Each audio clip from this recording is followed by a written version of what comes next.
Mesdames et messieurs, chers téléspectateurs, bonjour. Bienvenue dans votre émission Droits et Devoirs, l'émission qui vous aide à comprendre vos droits et vos devoirs dans un langage facile. Aujourd'hui, nous allons parler d'un sujet très important. Vous n'êtes pas sans savoir les problèmes que pose l'allocation au Bénin. Et pour corriger un peu le tir, le législateur béninois a décidé de voter une loi. La loi 2018-12 du 2 juillet 2018 portant régime juridique du bail à usage d'habitation domestique en République du Bénin. Cette loi est en vigueur depuis un moment, mais est-ce que tous les compatriotes comprennent l'essentiel du contenu de cette loi? Pour comprendre cela, nous avons invité pour vous, un juriste. Il est juriste d'affaires et il a en charge le cabinet AS Toufla Conseil. Monsieur Agossou Urich, bonjour. Bonjour. Bienvenue sur ce plateau. Merci beaucoup. Nous sommes très heureux de vous recevoir. Oui, également. Pour nous aider à comprendre les dispositions de cette fameuse loi qui, nous a-t-on dit, doit nous aider à régler certains problèmes en matière de location au Bénin. Oui. Dites-nous, monsieur Urich, est-ce qu'il y avait véritablement le besoin de légiférer dans ce domaine? Oui, il y avait vraiment besoin, on avait vraiment besoin de légiférer dans ce domaine parce que à Cotonou surtout et au Bénin en général, il y a une pagaille qui s'observe au niveau des propriétaires qui ne dit pas son nom.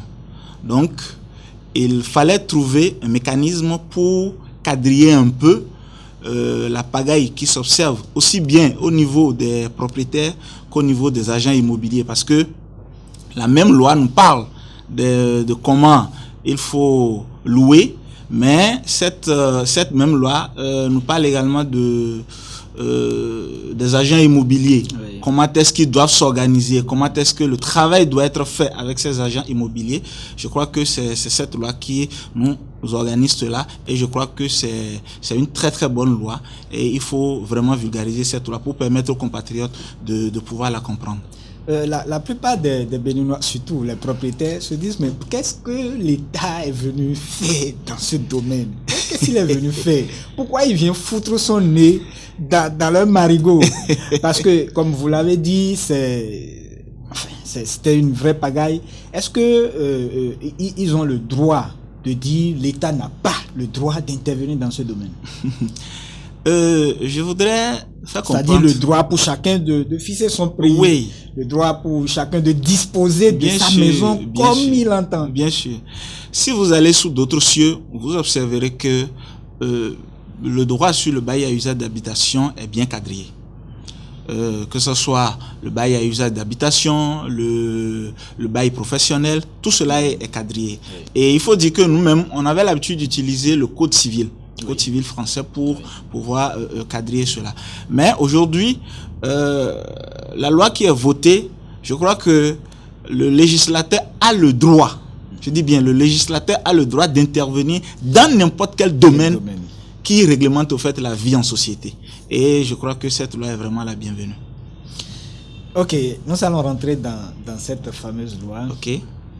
Et est-ce que un propriétaire peut dire d'accord, je vais louer, mais je n'accepte pas chez moi les chrétiens ou les musulmans. Si toi tu es de la mouvance, je ne t'accepte pas chez moi. Ou si tu es de l'opposition, est-ce que le propriétaire a le droit de s'ériger parmi ses futurs locataires de dire non, vous, je ne vous accepte pas à cause de telle chose? Est-ce qu'ils ont le droit? C'est l'article 5 de cette loi qui va répondre. Et je vais lire rapidement cet article avant de pouvoir commenter. Alors, l'article 5 nous dit: nul ne peut se voir refuser la location d'un logement en raison de son origine ethnique, son identité, son sexe, sa situation professionnelle, sa situation matrimoniale, son handicap, ses opinions politiques, sa race ou sa religion. Ça veut dire quoi? Aucun propriétaire ne peut refuser la location de son immeuble à quelqu'un pour raison de race, pour raison de religion, pour raison ethnique, pour raison d'handicap, pour n'importe quelle raison citée. Je dis, la loi dit tout simplement, ils n'ont pas le droit d'intervenir et dire, je ne peux pas louer ma maison à de telles personnes. S'ils le faisaient, l'article 6 vient régler ça. Qu'est-ce que l'article 6 nous dit? L'article 6 nous dit, en cas de litige relatif à l'application de l'article 5 ci-dessus, la personne qui se voit refuser la location d'un logement peut agir en justice. Le président du tribunal du lieu de situation de l'immeuble, saisi en référé, prend dans le mois de sa saisine toutes les mesures qu'il estime utiles pour l'installation de la personne dans les lieux en location. Ça veut dire que si vous voulez louer et que le propriétaire vous refuse la location, tout simplement parce que vous êtes chrétien ou parce que vous êtes musulman, il suffit juste de saisir le président du tribunal en référé. Bon, quand on veut le faire en référé, on est obligé de passer par un huissier. Vous saisissez le président du tribunal en référé et le président du tribunal statue dans le mois où vous l'aviez saisi pour prendre des mesures nécessaires afin de vous installer dans le local indiqué. Maintenant, si c'est pour d'autres raisons qui ne sont pas citées ici, alors le locataire a le droit de refuser. Par exemple, je prends le cas de quelqu'un qui est un brigand, excusez-moi, qui est un brigand, qui est un vaurien, un voyou, un casseur, je sais pas. Alors, le propriétaire peut avoir le droit, puisque la loi n'a pas cité nommément ce genre de cas. Alors, le propriétaire est en droit de refuser. Ok, donc pour les cas énumérés à l'article 5, aucun propriétaire au Bénin n'a le droit de refuser sa location à un individu. D'accord. Et puis l'article 6 vient nous dire en cas de refus, là, comment il faut faire. Il faut procéder. Oui. Donc il faut saisir le président du tribunal en référé et le président du tribunal en référé statue dans le mois où il a été saisi pour vous installer en quelque sorte dans le local indiqué. Ok, lorsque le propriétaire accepte, quelle forme doit prendre? On sait que il y a forcément un contrat lorsque le propriétaire accepte le locataire dans son immeuble. Quelle forme, est-ce que la loi impose une forme au contrat? Quand on sait que le contrat peut être verbal, le contrat peut être écrit, quelle forme est-ce que la loi impose une forme à ce type de contrat? Alors, à votre question, la loi a été claire aussi. La loi a été claire en demandant de faire un écrit. C'est impératif. Okay. Ce n'est pas laissé au choix des parties, c'est impératif. Le locataire et le propriétaire ont l'obligation de faire un écrit. S'il ne faisait pas un écrit, alors comment il pourrait justifier après? Parce que non seulement ils doivent faire un écrit, ils doivent faire ce que nous appelons, avant de rentrer dans l'immeuble, ils doivent faire l'état des lieux. À l'entrée, et ils doivent faire l'état des lieux à la sortie. Et tout cela doit être annexé au contrat. Okay. Donc, dans ce cas, le contrat doit être obligatoirement un contrat écrit. Il faut dire que la loi dit toujours que le ministère de l'Habitat et les mairies doivent en temps normal concocter un contrat type, un modèle, pour laisser ça à la disposition des propriétaires, des bailleurs ou des locataires en général, pour qu'ils puissent s'inspirer ou bien pour qu'ils puissent utiliser tout simplement. Mais pour l'instant, ce n'est pas encore fait et nous, on est là pour leur rédiger ce type de contrat-là. Ok, mais le fait que le modèle n'est pas encore disponible, je crois que la loi en a parlé à l'alinéa 2 ou 3, le fait que le modèle n'est pas encore disponible, est-ce que ça annule le fait que le contrat doit être écrit? Est-ce qu'un propriétaire peut se dire, bon, à cause du fait que le modèle, le ministère et les mairies n'ont pas encore élaboré un modèle, n'ont pas encore mis un modèle à ma disposition, donc moi je fais un contrat verbal, donne l'argent, tu occupes et puis on verra après. Est-ce que c'est possible? Non, ce n'est pas possible. Une fois que la loi a disposé qu'il faut un écrit et que cet écrit est obligatoire, il faut nécessairement se rapprocher de ceux qui s'y connaissent. Ils vont les aider à rédiger ces contrats. Okay. C'est aussi simple que ça. Ok, donc chers propriétaires, chers bailleurs, sachez que le contrat doit être toujours écrit. Lorsque vous embauchez, lorsque vous permettez à quelqu'un d'occuper, vous louez votre bâtiment à quelqu'un, vous devez toujours sanctionner ça par un écrit. Le défaut d'écrit entraîne quelles conséquences? Le défaut d'écrit, au fait, le problème qui se pose souvent, la loi n'a pas stipulé correctement en disant que si on ne fait pas un écrit, voilà telle sanction. Et la loi n'a pas mis l'écrit, c'est-à-dire n'a pas exigé que ce soit le bailleur, parce que ça peut être aussi le locataire. Donc, celui qui se sent le plus diligent doit pouvoir mener la démarche pour essayer d'avoir un contrat. Donc je crois que et le locataire et le propriétaire, je pense que les deux ne peuvent pas être négligents jusqu'au point où ils vont dire bon, moi je décide de ne pas faire un contrat. Non, je crois qu'il y aura toujours quelqu'un parmi les deux qui va se lever faire le contrat comme cela se doit. Ok, je vous pose un cas. Je loue dans un bâtiment qui appartient au couple. Oui. À un couple. Oui. Qui me signe le contrat? Alors, dans ce cas, si les deux sont mariés, l'un des deux peut signer le contrat. Et bon, on ne va pas rentrer dans les différents types de régimes, mais un des deux peut signer le contrat et le contrat est valable. Donc, la femme peut signer le contrat ou le mari. Un des deux peut signer le contrat. Donc, je ne vais pas dire, bon, comme c'est au nom des deux, forcément... Il faut que ce soit le mari. Il faut que ça soit les deux. Non, il ne faut pas. Non. Ou, bon, comme c'est le mari qui est le chef du foyer, donc il faut que ça soit le chef. Non. Donc, la femme peut signer ou l'homme peut signer. D'accord. Et quand c'est un bien individu, un immeuble individu. Alors, quand il s'agit... D'abord, expliquez d'abord à nos téléspectateurs ce que c'est qu'un immeuble individu. Ok, un immeuble individu, c'est un immeuble qui a plusieurs propriétaires. L'immeuble a plusieurs propriétaires et on ne peut pas diviser cet immeuble-là en plusieurs compartiments. Donc, ça constitue un bien collectif pour les propriétaires de cet immeuble-là. En fait, c'est ça qu'on appelle un bien individu. Alors, dans ce cas, premièrement, il faut peut-être un liquidateur. S'ils ont un liquidateur, c'est le liquidateur qui va signer le contrat. S'ils n'ont pas un liquidateur et ils ont un administrateur, c'est l'administrateur qui va signer. S'ils n'ont pas un administrateur et eux-mêmes, ils ont désigné des indivisaires gérants, parmi eux, ils peuvent désigner des gens pour les représenter, c'est-à-dire parmi les indivisaires, les propriétaires de l'immeuble, ils peuvent désigner des gérants ou un gérant, et c'est le gérant qui signe à la place des autres. Et il faut dire tout simplement que ce contrat sera opposé aux autres indivisaires. Merci beaucoup. Et nous allons maintenant aborder les droits et les devoirs des uns et des autres, des deux parties. On va commencer par le locataire. Quels sont ses droits?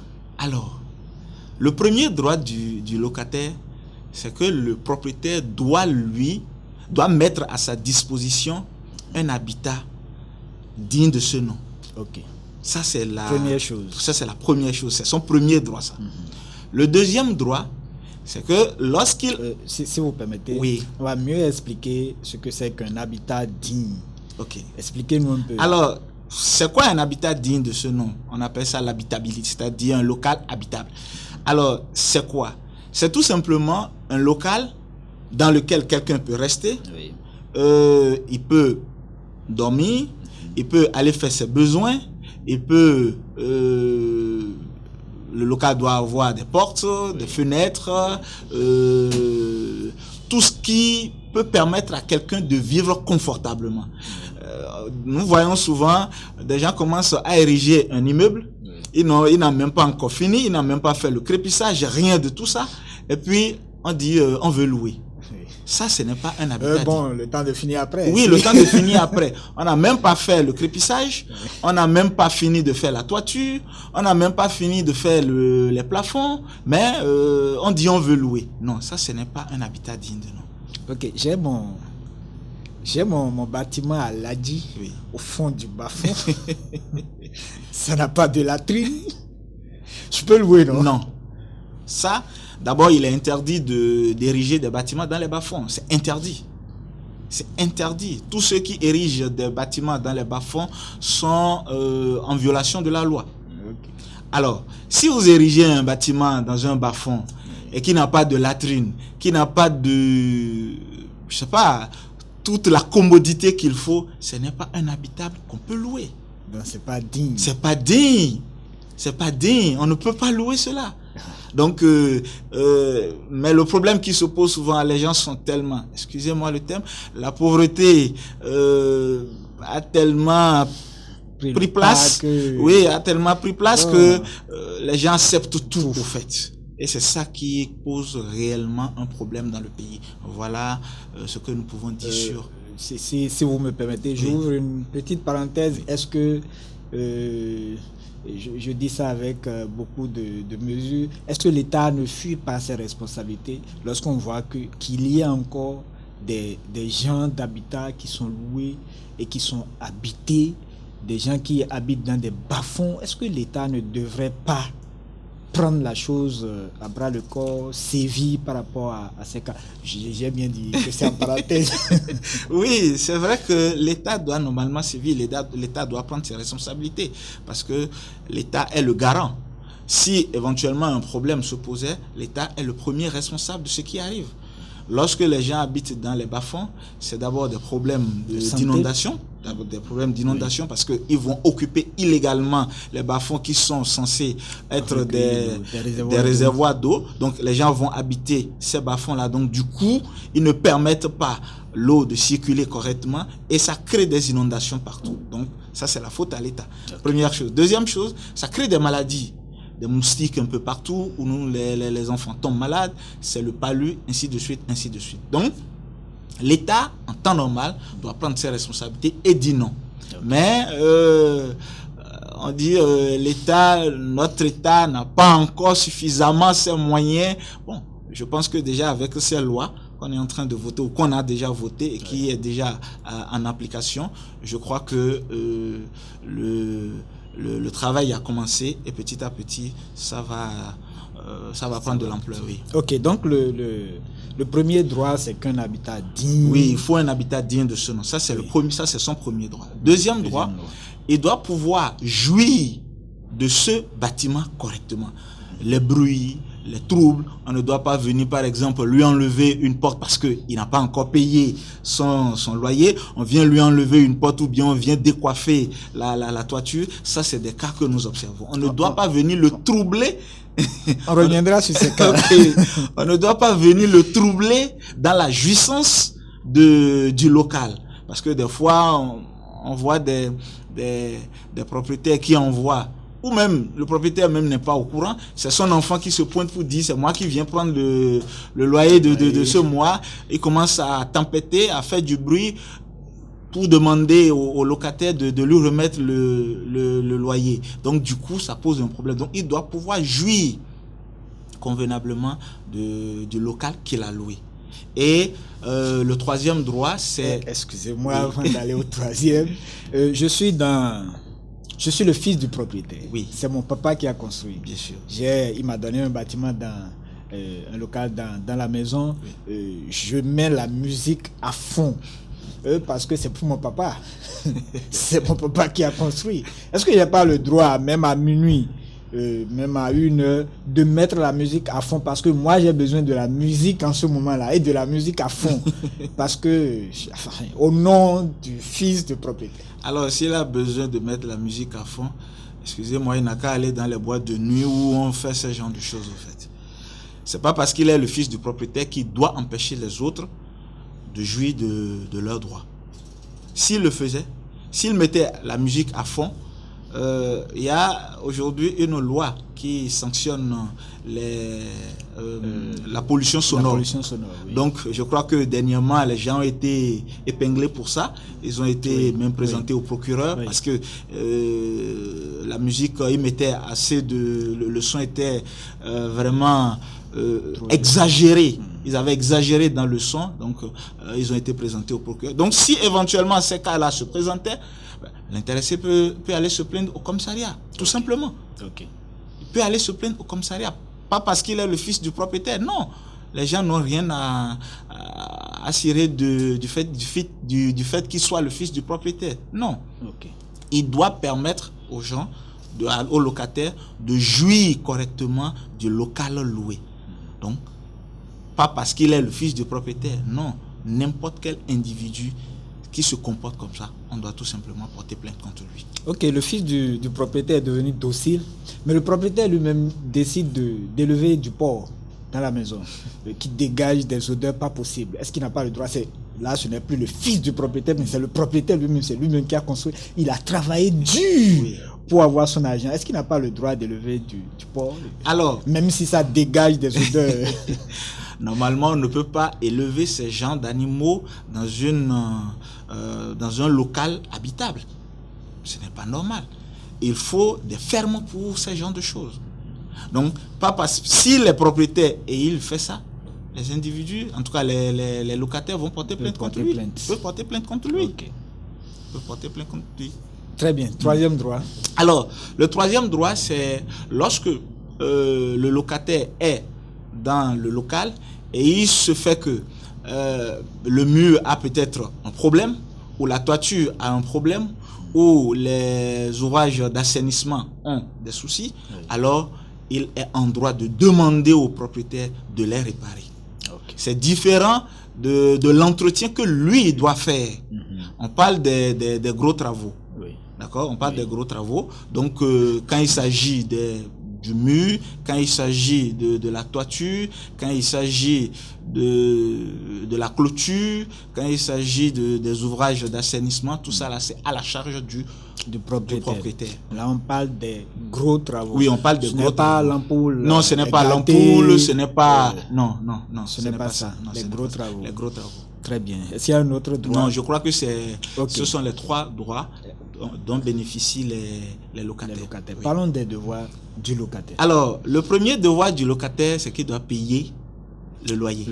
Ça, c'est le premier devoir du locataire. Tu ne peux pas louer quelque chose et ne pas payer le prix convenu.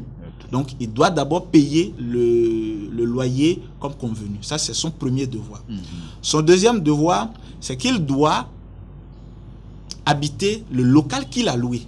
Il ne peut pas louer un local et le laisser inoccupé. S'il loue un local, il doit occuper le local.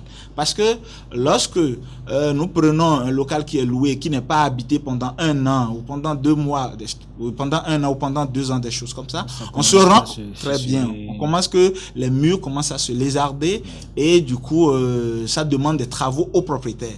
Donc, quand il loue, il doit pouvoir habiter. Il peut peut-être, habiter, être là, je sais pas, je donne un exemple. Il est là, il fait 3 jours par semaine, mais il doit quand même habiter là.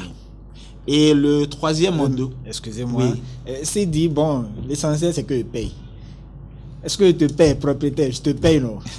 Il loue là, il ferme, il va rester dans sa maison, il fait 1 an, 2 ans, et il revient. En tout cas, il envoie régulièrement les loyers au propriétaire. Donc, le locataire n'a pas le droit de faire ça. Non. Il doit habiter le local qu'il a loué. Okay. Maintenant, si ça convient au propriétaire que la personne ne soit pas là et que la personne paye son loyer, c'est à lui de voir. Si ça lui convient, tant mieux. Okay. Mais la loi dit qu'il doit habiter. D'accord. La loi dit qu'il doit habiter. Oui. Okay. Donc, le troisième devoir, c'est le devoir qui concerne l'entretien. Il doit entretenir le lieu qu'il a loué. Si par exemple le puisard est plein, il doit pouvoir vider le puisard. La plupart du temps, on met ça sur le dos du propriétaire. La loi est claire là-dessus. Ce sont des travaux d'entretien en fait. Okay. Ce sont des travaux donc c'est à lui de faire les travaux d'entretien. Okay. Si la maison est sale, c'est à lui de balayer. Il ne va pas demander au propriétaire de venir balayer sa maison. S'il faut s'abonner aux éboueurs, c'est à lui de s'abonner aux éboueurs. C'est pas au propriétaire de venir s'abonner aux éboueurs. C'est pas au propriétaire de venir vider les poubelles. Donc, il doit pouvoir entretenir le lieu qu'il a loué. Okay. Et peut-être pour finir, il doit se comporter en bon père de famille. Il doit se comporter en bon père de famille. Cela veut dire tout simplement le lieu où il a loué, il doit être en de très bons termes avec ceux qui s'y trouvent aussi. Donc voilà un peu ses devoirs. Ok. Parlons maintenant du bailleur, Alors, du propriétaire. Pour le bailleur, d'abord ses droits. Ses droits. Ok. Son premier droit, c'est il doit pouvoir recevoir son loyer à bonne date.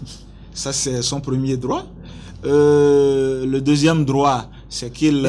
excusez-moi, oui. si le locataire n'est pas encore prêt, il n'a pas encore perçu, il n'a pas encore eu son salaire, il a eu mes ventes... Si c'est le cas, oui. Ce droit ne prend pas un coup, ce droit du bailleur ne prend pas un coup. Alors, c'est comme s'il ne respectait pas les clauses du contrat. Parce que dans le contrat qui est rédigé, on doit stipuler dans le contrat quand est-ce qu'il doit payer. On doit stipuler ça dedans. Et s'il y a un problème, il doit pouvoir aviser le propriétaire. Et c'est lui qui doit se déplacer pour aller remettre l'argent au propriétaire. Ce n'est pas au propriétaire, la loi est claire là-dessus. Ce n'est pas au propriétaire de se déplacer pour venir chez lui récupérer le loyer. Non. C'est portable. Oui, c'est portable. C'est non quérable. D'accord? Vous êtes un juriste. Donc, c'est à lui de se déplacer pour aller payer le loyer. Ce n'est pas au propriétaire de venir commander. Et si le propriétaire venait, il n'est pas à la maison. Et il n'est jamais là. Le propriétaire n'a pas à le surveiller. Donc, c'est pas comme on le voit aujourd'hui, le propriétaire se réveille à 5 heures et vient se pointer. Non, si c'est stipulé correctement dans le contrat, le locataire doit pouvoir se déplacer et venir payer. S'il a un problème, il doit appeler ou il doit se déplacer vers le bailleur pour lui dire, tiens, j'ai un problème, je n'ai pas encore été viré ce mois, permettez-moi de vous payer peut-être dans 5 jours, et ce serait une entente entre les deux parties. Okay. Donc ça, c'est son premier droit, ça. Okay. Alors, le deuxième droit, c'est que le lieu, au fait, les droits des uns constituent au fait les devoirs des autres. En fait, c'est ça. Donc, son deuxième droit, c'est on doit pouvoir entretenir le lieu qu'il a loué. Il a le droit d'exiger au locataire d'entretenir le lieu loué. Ça, c'est son deuxième droit. Okay. Bon, le troisième, souvent, c'est que quand les gens veulent faire ce qu'on appelle la sous-location ou bien la cession de bail et autres, il est obligé de donner son accord. Si on le fait sans son accord, il peut résilier le contrat. Voilà un peu ses droits. Ok, je savais qu'on allait aborder cet aspect après, mais parlons-en, comme vous en parlez déjà. J'ai loué un bâtiment, j'ai un frère qui est venu du village et qui n'a pas trouvé quelque part. Je lui loue la chambre à coucher, je garde le salon. C'est possible? Oui, il y a ce que nous appelons la sous-location. La sous-location, c'est que vous êtes toujours locataire, mais vous avez le droit de louer une partie de votre location à quelqu'un d'autre. Une partie ou même le tout à quelqu'un d'autre. Mais le bailleur doit donner son accord écrit. S'il dit non, c'est non. Ok. S'il dit non, c'est non. Donc s'il ne donne pas son accord, ça veut dire que vous ne pouvez pas louer. Vous ne pouvez pas louer. Et cet accord doit être écrit, la forme? Obligatoirement, parce que c'est encore... écrit. Ça découle encore du contrat, oui. Donc c'est obligatoire. Ok. Donc, juste pour préciser, lorsque je loue un local, je veux peut-être voyager pendant un temps bien déterminé. Je ne veux pas laisser le bâtiment. Je veux louer à un collègue. Il faut forcément que j'obtienne l'accord écrit du propriétaire avant de le faire. Oui. Si c'est que je veux placer quelqu'un dedans, je peux le placer dedans. Okay. Je peux le placer dedans. Là, il n'y a pas de problème. Je n'ai pas besoin d'avoir l'accord du bailleur.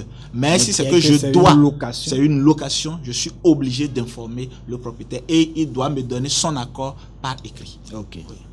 On peut aborder un autre droit? Bien sûr. Alors, donc voilà, si je dois ramasser, voilà un peu les droits du propriétaire ou du bailleur. Ok. Parlons maintenant des devoirs du bailleur. Oui. Alors, le premier devoir du bailleur, c'est qu'il doit donner un local digne de ce nom, comme je l'ai dit tout à l'heure. Ça, c'est son premier devoir. Ça, c'est... Après ça, il doit effectuer les grands travaux. Troisième devoir, il ne doit pas troubler le locataire dans la jouissance du local. Donc voilà un peu ces différents devoirs. Très bien. Nous voyons que dans la loi, il est prévu pratiquement tout un chapitre à l'agent immobilier. Oui. Pour nos téléspectateurs, c'est quoi l'agent immobilier? Et nulle part on ne voit démarcheur, alors que nous on connaissait démarcheur. On sait que ces affaires-là se règlent rapidement avec les démarcheurs. Avec un démarcheur. On ne voit pas démarcheur dedans, mais on voit agent immobilier. C'est quoi la nuance? Alors, il faut dire que c'est le langage qui a fait qu'on appelle ces agents immobiliers des démarcheurs. Même il arrive que des gens qui ont une agence immobilière, on les appelle encore des démarcheurs. Alors, un agent immobilier, au fait, c'est un intermédiaire qui intervient dans les opérations immobilières, c'est-à-dire pour les transactions, pour les achats, ventes, gestion immobilière, etc., etc. En fait, c'est le rôle de l'agent immobilier. Et c'est... on a donné, moi j'appelle ça une connotation péjorative du nom démarcheur. Bon, moi je trouve ça un peu insultant. Je préfère parler d'agent immobilier. Donc le démarcheur, la loi ne reconnaît pas un démarcheur, il n'y a pas de démarcheur, on parle tout simplement d'un agent immobilier. Est-ce qu'au regard de la loi, les agents, non, les démarcheurs, dans la forme actuelle, est-ce qu'on peut véritablement les appeler des agents immobiliers? Alors, ce que nous constatons aujourd'hui... Si vous me permettez, quelqu'un, il n'a pas trouvé de job, il prend une plaque, il met chambre à louer, 25 000. Est-ce que c'est de cette forme-là que la loi parle en parlant d'agent immobilier? Alors, la loi a été claire là-dessus. On ne se lève pas du jour au lendemain pour être un agent immobilier. C'est-à-dire un démarcheur comme on voudrait bien l'appeler. Non. On ne se lève pas du jour au lendemain. Il y a des conditions à remplir. C'est vrai qu'ils n'ont pas encore pris un décret pour réglementer ou pour définir comment est-ce que ces choses-là doivent se passer. Et c'est ça qui pose encore problème. Mais je crois que ça va arriver bientôt. Alors, pour être un agent immobilier, il y a à peu près 6 conditions qu'il faut réunir. La première condition, c'est qu'on doit être un Béninois. On doit être de nationalité béninoise. Un Togolais ne peut pas venir faire ce business. Non, un Togolais ne peut pas venir faire ce business ici. Il faut nécessairement être un Béninois. Ça, c'est la première condition. Alors, la deuxième condition, il faut pouvoir s'enregistrer au guichet unique de formalisation des entreprises, c'est-à-dire exercer une activité commerciale. Ça, c'est la deuxième règle. Avoir un registre de commerce. Avoir un registre de commerce, etc., etc. Donc, c'est la deuxième condition. La troisième condition, il faut avoir une carte professionnelle qui est délivrée par le ministre de l'Habitat. Ça, c'est impératif. Bon, puisqu'on n'a pas encore pris le décret pour pouvoir réglementer ces choses-là, ce n'est pas encore, on n'observe pas encore ça sur le terrain. Ça, c'est la troisième condition. La quatrième condition, il faut pouvoir s'enregistrer au registre tenu par le ministre, ou je vais dire par le ministère de l'Habitat. Ça, c'est la quatrième condition. La cinquième condition, il faut pouvoir justifier d'une assurance qui couvre les risques professionnels. Une assurance. Je crois que les gens n'aiment pas trop entendre ce mot-là parce qu'ils disent que souvent c'est de l'argent jeté par la fenêtre. Donc, il faut nécessairement une assurance. Et la sixième condition, on ne doit pas être condamné pour des faits comme l'escroquerie, le vol, ou on va parler tout simplement du fait d'abuser des biens d'autrui. Si vous êtes condamné et cette condamnation est définitive, alors vous ne pouvez pas exercer la profession d'agent immobilier. Voilà. D'accord. Donc, quand on écoute... Donc, voilà les conditions qu'il faut réunir. Est-ce que ceux qui mettent les plaques un peu partout en ville pour dire qu'ils sont agents immobiliers, qu'ils sont démarcheurs, est-ce qu'ils remplissent ces conditions? Non, ils ne remplissent pas ces conditions. La plupart ne remplissent pas ces conditions. Combien parmi eux ont une assurance? Combien parmi eux sont partis s'enregistrer, ne serait-ce que s'enregistrer et avoir un registre de commerce? Tout au moins. Tout au moins. Combien? Merci pour ces explications. Donc, avis à nos démarcheurs. Oui, avis à nos démarcheurs. Il faut dire que bientôt, le décret sera pris et on va commencer à sanctionner parce que il y a aussi une sanction qui va à l'encontre de ceux-là qui se permettraient d'exercer illégalement cette activité. Je crois que ça va de 50 000 à 1 million comme amende et ils peuvent aller en prison jusqu'à 2 ans. Okay. Ils peuvent être écroués en prison pendant jusqu'à 2 ans. Le législateur a été... le législateur a été très dur. Il a été très dur. Et donc, lorsque vous exercez une activité qui rentre dans le champ de l'agent immobilier et vous ne remplissez pas les conditions, vous pouvez aller en prison pour ça. Okay. Oui. J'espère qu'ils ont compris. Parce que vraiment, le législateur a été vraiment sévère. Oui, le législateur a été vraiment sévère. Il a voulu réglementer. Parce que ce que nous observons, au fait, c'est quoi? Vous voyez, un individu se lève et il dit il est un agent immobilier. Il est un agent immobilier, il vous demande peut-être pour aller visiter un local, il vous dit bon, c'est 2000. Si vous visitez 10 locales, il vous dit de payer 2000 fois 10. C'est pas normal. Ce n'est pas normal. Et la loi a même réglementé comment il doit être payé si éventuellement il mettait en relation et le bailleur et le locataire. La loi a réglementé cela. La loi a dit, ils peuvent s'entendre et fixer le montant. Au cas où ils ne le feraient pas, et ils se contentaient tout simplement de mettre en relation et le bailleur et le locataire, il n'aura pas plus de 50% du loyer. Okay. Que ça soit du loyer mensuel. Pour que ça soit clair. Le loyer, c'est 50 000. Le loyer, c'est 50 000. Il ne peut pas avoir plus de 25 000. C'est aussi simple que ça. Très bien. C'est aussi simple que ça. Et si éventuellement, il y a un agent immobilier qui gère par exemple une maison, il aura juste 10% de la gestion par rapport au loyer.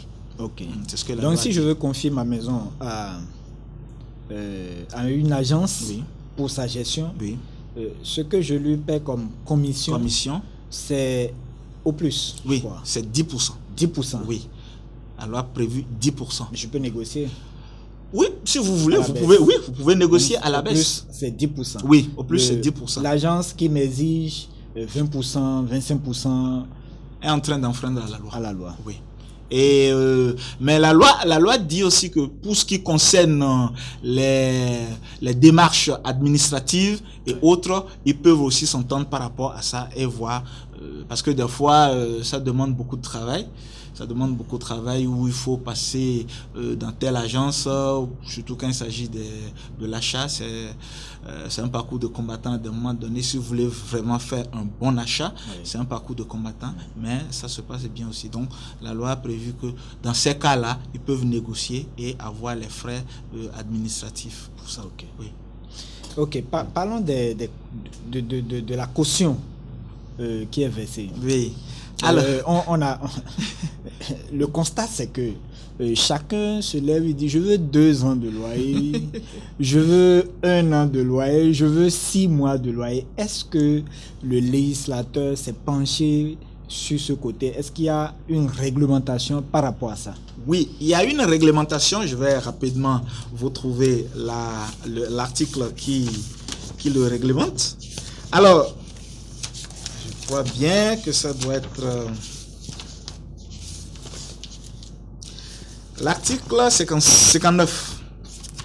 L'article 59 stipule que le montant du cautionnement à titre de garantie ne peut excéder une somme correspondant à 3 mois de loyer. Correspondant à 3 mois de loyer. Ça veut dire que ceux qui demandent 1 an, 6 mois, 2 ans, ils sont en train d'enfreindre la loi. Donc, c'est 3 mois au maximum. On peut aller même en dessous de 3 mois. Ça peut être 1 mois. Ça peut être 2 mois. Ça peut être 1 mois et demi. Ça peut être la moitié du mois même. C'est juste... Il peut même ne pas avoir de cautionnement. Il peut même ne pas avoir de cautionnement s'il estime qu'il a suffisamment confiance en la personne, au locataire. Il peut ne pas prendre de caution. Dans tous les cas, ça ne doit pas dépasser... Mais dans tous les cas, ça ne doit pas dépasser 3 mois. Parce que le problème qui se pose, lorsque les gens payent des sommes faramineuses, qu'est-ce qui se passe après? Pour récupérer ces sous, c'est difficile. C'est un parcours de combattant. C'est vraiment un parcours de combattant. On demande d'abord qu'on trouve un autre locataire avant de libérer les sous. Mais je n'ai pas payé pour qu'on aille faire quelque chose avec l'argent. L'argent doit être mis quelque part. Oui. Et je crois qu'on a appelé ça caution. C'est pour cela qu'on a appelé caution. C'est pas que l'argent ne doit pas être dépensé pour faire quelque chose. À tout moment, si je veux partir, je dois pouvoir partir et récupérer ma caution. Et s'il y a des travaux à effectuer par rapport à l'usage que j'ai fait plutôt du bâtiment, du local, on fait l'état des lieux. Et s'il y a quelque chose à réparer, on répare. Si moi qui suis le locataire, si je ne répare pas, alors il reviendra au propriétaire de prendre dans cette caution et de réparer. C'est aussi simple que ça. Ok. Donc, il n'est plus question de dire il faut verser 4 mois. Non. Ma maison, on a même entendu des propriétaires dire c'est pas la loi qui a construit ma maison. C'est pas la loi qui a construit la maison, mais la loi peut le sanctionner. La loi peut le sanctionner. Okay. Parce que les lois sont faites pour organiser le fonctionnement de la société. Et on ne doit pas se soustraire à la loi et faire ce qu'on veut. Okay. C'est ça, en fait, le problème. Très bien. Est-ce que le bailleur peut décider de modifier le prix? Bon, il apprend à la télé que le prix du ciment a augmenté. Il appelle ses locataires. Bon, voilà, vous avez appris, le prix du ciment a augmenté, donc ma chambre aussi augmente de prix. Est-ce que c'est possible? Oui, c'est vrai que le législateur a prévu une augmentation de loyer, mais on doit nécessairement être à terme, si on est à terme, ou bien ils doivent fixer des échéances. On peut dire peut-être que chaque 2 ans, nous allons réviser le prix du loyer. Alors, si les 2 ans arrivent, ils peuvent réviser le loyer. Ou ils signent un contrat de 5 ans. À l'issue de 5 ans, si on doit renouveler, on peut réviser aussi le loyer. Mais si ce n'est pas dans ces conditions, alors le bailleur ne peut pas se lever du jour au lendemain et dire j'augmente le prix du loyer. Oui. Ok, donc si le contrat n'avait pas prévu au départ ces modifications de prix, on ne peut pas dire en cours d'exécution du contrat, on va modifier. Le prix a augmenté. Non, on sera obligé d'attendre la fin du contrat, parce que la loi a été claire aussi là-dessus. Lorsqu'on fait un contrat de bail, c'est pour une durée déterminée. Oui. Donc, à la fin du contrat, on peut maintenant réviser le loyer. Mais avant la fin du contrat, on ne peut pas réviser le loyer. Ou à défaut, si dans le contrat, ils ont mis une clause qui stipule que c'est chaque 2 ans ou c'est chaque 3 ans qu'il faut réviser le loyer, ok. Après 3 ans, on doit pouvoir réviser le loyer. Et il faut aussi comprendre que quand on parle de révision de loyer, ça peut aller à la baisse. Ça peut augmenter. Donc, du coup, ce n'est pas systématique que quand on parle de révision de loyer, que c'est une augmentation directe. Non. Je souligne que le contrat de bail ici est toujours à durée déterminée. Oui. On ne peut pas signer un contrat de location pour une durée indéfinie. Non. Ça doit être nécessairement à durée déterminée. Ça peut être 2 ans, 5 ans, 10 ans, 20 ans. Vous pouvez dire 50 ans. C'est à durée déterminée. On ne doit pas faire un contrat à durée indéterminée. Non. Mais ça peut être déterminé, reconduisible par tacite. Oui, ça peut être, oui. On peut faire un contrat qui sera reconduit par ce que nous appelons par tacite reconduction. Oui, on peut le faire. D'accord. Le temps est complètement parti. Je vais poser un dernier cas. Oui. Vous allez conseiller nos amis qui enlèvent les portes, les fenêtres, ou qui viennent, le locataire aller au service, on prend quelque chose, on bloque. Oui, on prend des cadenas, on vient bloquer. Parce que le locataire n'a pas payé ses loyers. Il a 2 mois, 3 mois d'arriéré, donc il décide d'enlever la toiture ou d'enlever la porte ou de barricader. Oui. Qu'est-ce que vous avez à leur conseil? Alors, d'abord au bailleur, au bailleur, oui, et ensuite au locataire, oui. Alors, lorsqu'il est stipulé dans le contrat que le locataire doit respecter la clause qui consiste à payer le loyer à échéance, le locataire est obligé de respecter. Il peut arriver qu'il ne respecte pas, peut-être parce qu'il a des difficultés. La loi ne permet pas au propriétaire de venir barricader, de venir enlever une porte, de venir enlever une toiture, de venir enlever quoi que ce soit. S'il estime que le locataire ne respecte plus les clauses du contrat, il va suivre la voie indiquée par le législateur. Okay. Qui est quoi? Il va d'abord lui donner un préavis, une sommation. Une sommation pour payer. De combien de temps? C'est 1 mois. 1 mois. Il peut donner préavis 2 mois. Oui. Il peut lui donner une sommation de 1 mois. Et souvent, c'est souvent pas lui c'est pas souvent à lui de faire ça. Il va saisir un huissier qui se charge de le faire. Okay. Mais il peut le faire, mais il faut nécessairement qu'il y ait un écrit qui montre que il a donné une sommation, qu'il a fait une sommation plutôt au locataire pour qu'il le paye. Donc, il fait d'abord cette démarche.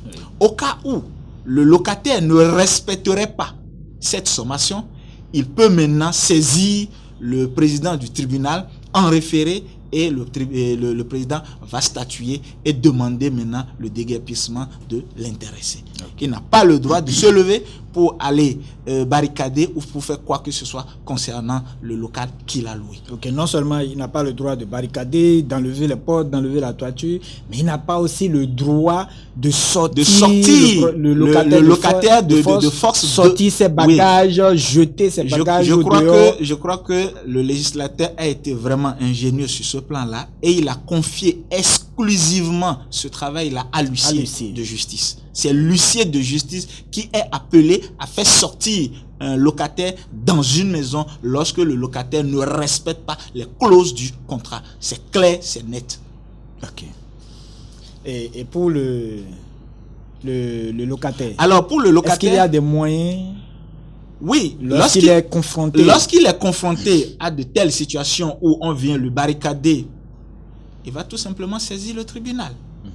Le tribunal, il va saisir le juge en référé et le juge statue en obligeant le propriétaire à enlever les barricades, à enlever tout ce qu'il a mis, à replacer peut-être la toiture, à replacer les portes, malgré que le locataire lui doit, le juge va l'obliger à replacer d'abord les choses. Et maintenant à suivre la procédure. Okay. C'est ça. Merci beaucoup, Monsieur Agossou. C'est moi qui vous remercie. Nous allons à présent passer au mot de la semaine. Nous avons choisi pour vous le mot leasing. Généralement appelé crédit bail, c'est un contrat de location au terme duquel le propriétaire d'un bien bailleur accorde le droit d'utilisation de ce bien à une personne physique ou morale, le locataire, en contrepartie du paiement régulier pendant une période déterminée. À l'issue de cette période, le locataire a généralement la possibilité de devenir propriétaire du bien en s'acquittant du prix de la valeur résiduelle. Monsieur Agossou, voilà notre mot de la semaine. Est-ce que vous avez... Non, vous avez su bien définir le leasing bail. C'est vrai que il est difficile au Bénin de faire le leasing bail parce que le propriétaire estime que c'est un bien qui lui appartient. Il n'a pas envie de laisser ce bien-là entre les mains de quelqu'un. Donc, le leasing bail est très difficile à appliquer au Bénin. En tout cas, les gens l'appliquent très peu. Mais c'est un bon contrat que nous conseillons aux gens de faire au fait. Merci beaucoup. Votre mot de fin? Alors, je demanderai tout simplement aux locataires et aux bailleurs de s'approprier la loi 2018-10 je crois, 12 du 2 juillet 2018. Je leur demanderai tout simplement de s'approprier et de tout faire pour faire un contrat de bail. De tout faire pour faire un contrat de bail. S'ils n'ont pas un modèle, puisque le ministère n'a pas encore, avec les mairies, n'ont pas encore établi un modèle, ils peuvent se rapprocher des juristes qui s'y connaissent et on va les aider à rédiger ces contrats-là pour éviter les problèmes. Au fait, c'est une façon de sécuriser son investissement. Donc, c'est important aussi bien pour les bailleurs et les locataires d'avoir un contrat en bonne et due forme. Merci beaucoup. Merci beaucoup. Une fois encore, merci. Merci d'avoir fait ce déplacement et d'avoir donné toutes ces explications à nos téléspectateurs. C'est moi qui vous remercie. Merci infiniment et nous espérons vous revoir sur nos plateaux. Je suis à votre disposition. Merci beaucoup. Chers téléspectateurs, nous sommes arrivés au thème de cette émission et avant de vous laisser, je vous cite Jean-Jacques Rousseau qui dit « Nul n'a le droit de faire ce que la liberté d'un autre lui interdit ». Merci beaucoup, à la prochaine et que Dieu vous bénisse.